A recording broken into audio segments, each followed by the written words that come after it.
terms of a monthly, because we did have Let's Make Moves, but it's a little different. Yeah, this is a capped out monthly, almost 100 people. And 2 of these people right now being Atomsk, rocking the Rusev Day, and Wishes, former Smash 4 player who ended up leaving Smash 4 a little late into his lifespan. And Atomsk, a former Brawl player as well. Yeah, so this is a pretty good matchup because we have Wishes, who we know as Vivid, aka Justin. You know, he's been pretty solid all of Smash 4. And this is what? This is semis, quarterfinals. This is quarterfinals, so best of 3. And then he's going up against Atomsk, which is like, okay, he's a Brawl classic.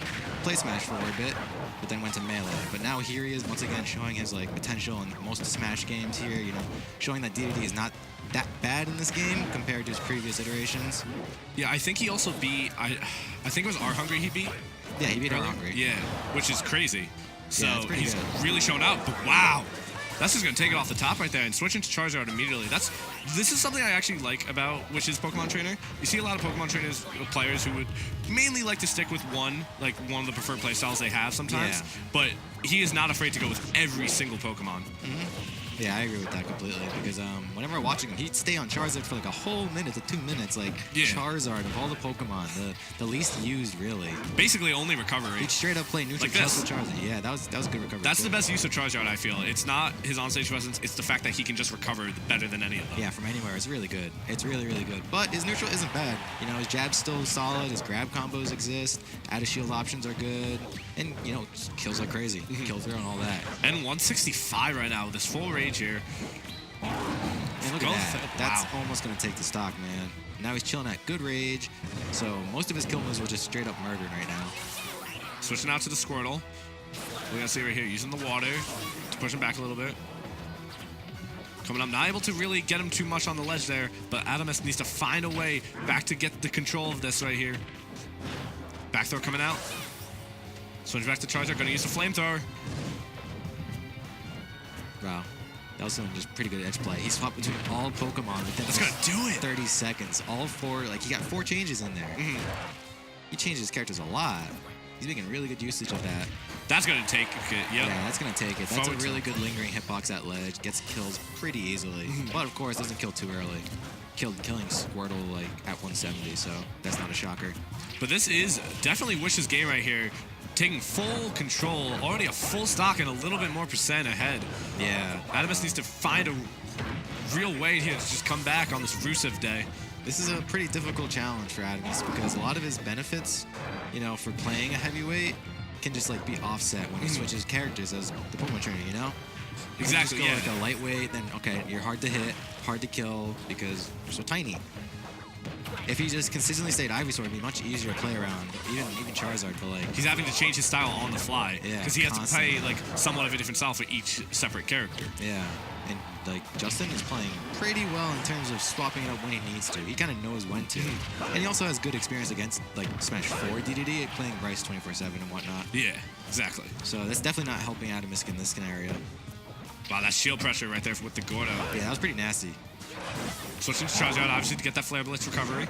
Yeah, that's the one thing and that... then back air. Yep, that's going to take the stock. Nice back air. Yep, that was not bad air. And big reason why he got put in that position is because Justin kind of handles his disadvantage really well, gets out of there immediately, makes sure he doesn't get the chance to get ledge trapped or even put in disadvantage, just swaps, and like makes sure he doesn't get juggled at all. I think there was like 1 or 2 scenarios where he got juggled at all. And that's yeah, it. I think about that, yeah. Getting out of disadvantage is pretty vital in this game because if you're confident in your neutral, you're going to win neutral. And one neutral mostly every time, and kill DDD and disadvantage the whole time as well.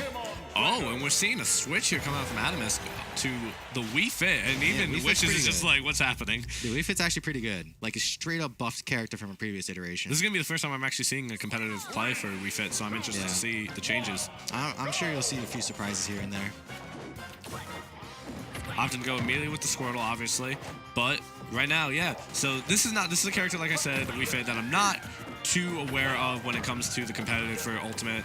More for than anything, but obviously this is a new game, new things come, new changes.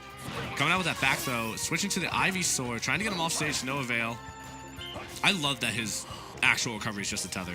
Yeah, it's pretty great. Honestly, it's really unique considering everyone else lost their tether recoveries from, you know, Brawl. And I'm really glad they kept Ivysaur's the same because it's a really unique recovery now, and an insanely good like kill move, frame trapping move, and it's just a call out option. Yeah. It's so good, so unique. Look at that! If he jumped right there, that what's it called? Vine Whip? Yes. Yeah, Vine Whip would have murdered that stock if they jumped out of Razor Leaf. Down throw.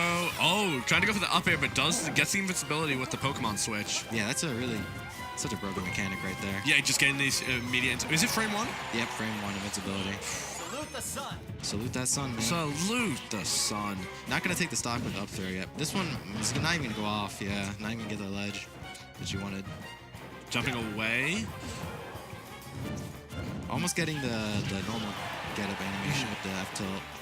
See, another good example of how Justin's playing this match once again is here they are. They're resetting neutral. Wow, that up air. Yeah, he went a little ballsy there for that flare blitz. He kind of likes that move. Whenever I watch his Pokemon trainer, he's just constantly flare blitzing.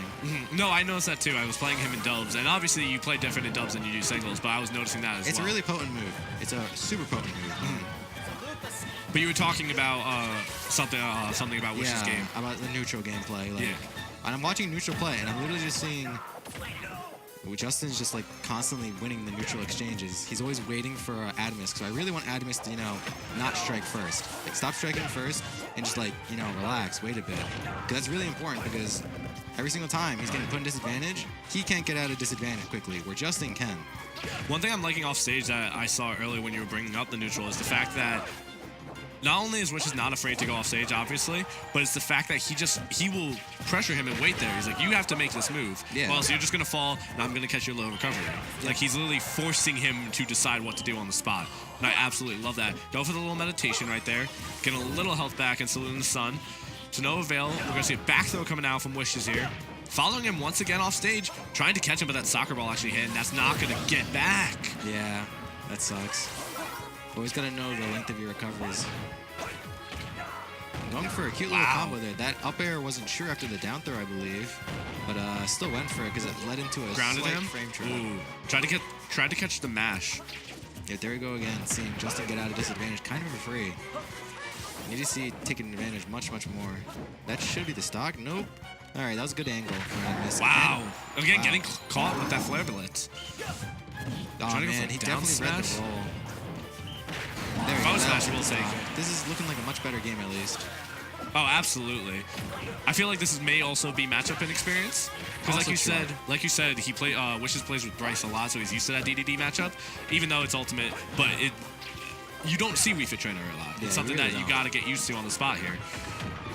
Grounds him, not able to catch the mash out. I can't believe I just heard the Pokemon trainer say "wake up." I don't think that was like possible. I didn't know that was a thing. Literally, as soon as he got grounded, just said "wake up." That's so weird. Parrying the soccer ball, using the salute the sun. Yep, and now you're in the air. Good getting out of this advantage right there. Really good use of your air dodge. Frame 1 invincibility, getting away from that up air. It's crazy. It's so crazy. There we go. Now we got Razor Leaf because Razor Leaf sets up beautifully into up B. Yep, that should be the Oh, landed on stage. What's he going to do here? Down. Wow, he died straight into death there. I did not know that was a kill option. Yeah, it's a good mix-up option because if they DI away, they might die to forward throw. They might. And if they DI, in, down throw actually kills. At 170, but it's still kills. mix-up. It's But pretty useful.